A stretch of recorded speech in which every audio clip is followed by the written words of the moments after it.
പ്രതിസന്ധി രൂക്ഷമാകുന്നതിനിടെ അമേരിക്കയെ ആശങ്കയിലാഴ്ത്തി നിഗൂഢ ഡ്രോണുകൾ കണ്ടെത്തി. വ്യാഴാഴ്ച വാഷിംഗ്ടണിലെ ഫോർട്ട് മക്നർ എന്ന സൈനിക താവളത്തിന് മുകളിലാണ് ദുരൂഹമായ നിലയിൽ ഡ്രോണുകൾ കണ്ടെത്തിയത്. അമേരിക്കൻ സ്റ്റേറ്റ് സെക്രട്ടറി മാർക്കോ റൂബിയോയുടെയും പ്രതിരോധ സെക്രട്ടറി പീറ്റ് ഹെക്സത്തിന്റെയും വസതികളാണ് ഈ താവളത്തിലുള്ളത്. ഡ്രോണുകൾ എവിടെ നിന്നാണ് വന്നതെന്ന് ഉദ്യോഗസ്ഥർ ഇതുവരെ കണ്ടെത്തിയിട്ടില്ല.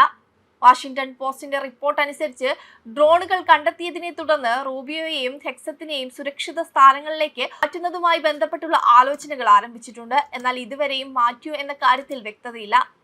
പെന്റഗണും US സ്റ്റേറ്റ് ഡിപ്പാർട്ട്മെന്റും ഇതിനോട് ഇതുവരെ പ്രതികരിച്ചിട്ടില്ല. സുരക്ഷാ കാരണങ്ങൾ ചൂണ്ടിക്കാട്ടി ഹെക്സത്ത് വക്താവ് സീൻ പാർനെൽ ഈ വിഷയത്തിൽ സംസാരിക്കാൻ തയ്യാറായില്ല.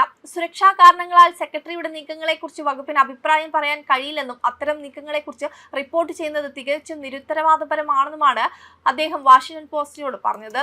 ഡ്രോണുകൾ കണ്ടെത്തിയതിനെ തുടർന്ന് വൈറ്റ് ഹൗസ് മുതിർന്ന ഉദ്യോഗസ്ഥരുമായി ഉന്നതതല യോഗങ്ങൾ നടത്തി. കൂടാതെ സുരക്ഷാ മേധാവി അലി ലാരിജാനിയുടെയും ഇന്റലിജൻസ് മന്ത്രി ഇസ്മായിൽ ബത്തീബിന്റെയും കൊലപാതകങ്ങൾക്ക് ശേഷം ഇറാനിയൻ പ്രതികാര നടപടികൾക്ക് സാധ്യതയുള്ളതിനാൽ US സൈന്യത്തിന്റെ ഉയർന്ന ജാഗ്രതാ നിർദ്ദേശം നൽകിയിട്ടുണ്ട്. നിരവധി US താവളങ്ങൾക്കുള്ള സംരക്ഷണ നിലവാരം ഫെക്കോൺ ചാർലി ആയി ഉയർത്തിയിട്ടുണ്ട്. കൂടാതെ ലോകമെമ്പാടുമുള്ള US നയതന്ത്ര കാര്യാലയങ്ങൾക്ക് സുരക്ഷാ മുന്നറിയിപ്പ് നൽകിയിട്ടുണ്ട്. അതേസമയം ഇറാനെതിരായ US-ഇസ്രായേൽ യുദ്ധം ശക്തമായ സാഹചര്യത്തിൽ US സൈന്യം ഭീഷണികളെ കൂടുതൽ സൂക്ഷ്മമായി നിരീക്ഷിച്ചു വരികയാണ്.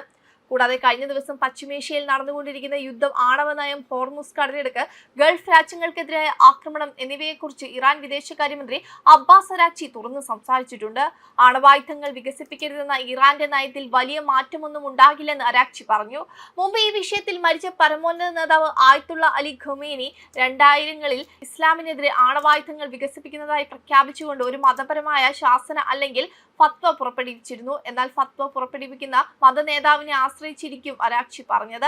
പുതിയ പരമോന്നത നേതാവ് മുജ്തബ ഖമേനി ഇതുവരെ ഈ വിഷയത്തിൽ പരസ്യമായി അഭിപ്രായം പറഞ്ഞിട്ടില്ല. അതിനാൽ അദ്ദേഹത്തിന് കൃത്യമായി ഒന്നും പറയാൻ കഴിയില്ല. ഇറാൻ ആണവായുധങ്ങൾ വികസിപ്പിക്കാൻ ശ്രമിക്കുന്നതായി US-ഉം ഇസ്രായേലും നിരന്തരം ആരോപിച്ചിട്ടുണ്ട്. തങ്ങളുടെ ആണവ പദ്ധതി വൈദ്യുതി ഉൽപാദനത്തിനും സമാധാനപരമായ ആവശ്യങ്ങൾക്കും മാത്രമാണെന്നാണ് ഇറാൻ നിരന്തരം വാദിക്കുന്നത്. മേഖല മുഴുവൻ ശാശ്വത സമാധാനം സ്ഥാപിക്കുകയും ഇറാനുണ്ടായ നഷ്ടങ്ങൾക്ക് നഷ്ടപരിഹാരം ലഭിക്കുകയും ചെയ്താൽ മാത്രമേ യുദ്ധം അവസാനിക്കൂ എന്നാണ് അരാക്ചി പറയുന്നത്. ഗൾഫ് രാജ്യങ്ങളിലെ സാധാരണക്കാർക്കെതിരെ ആക്രമണങ്ങളോടുള്ള പ്രതികരണം.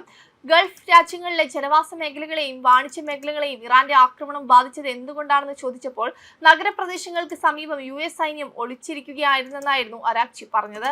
അതിനാൽ US താവളങ്ങൾ സ്ഥിതി ചെയ്യുന്നിടത്തെല്ലാം അവ ആക്രമിക്കപ്പെട്ടു. ഗൾഫ് രാജ്യങ്ങളിലെ ജനങ്ങൾക്ക് വേദനയും ദേഷ്യവും ഉണ്ടെന്ന് അദ്ദേഹം സമ്മതിച്ചു. പക്ഷേ ഫെബ്രുവരി 28-ന് യുദ്ധം ആരംഭിച്ച അമേരിക്കയുടെ മേൽ കുറ്റം ചുമത്തി. വെബ് ഡെസ്ക് കർമ്മ ന്യൂസ്.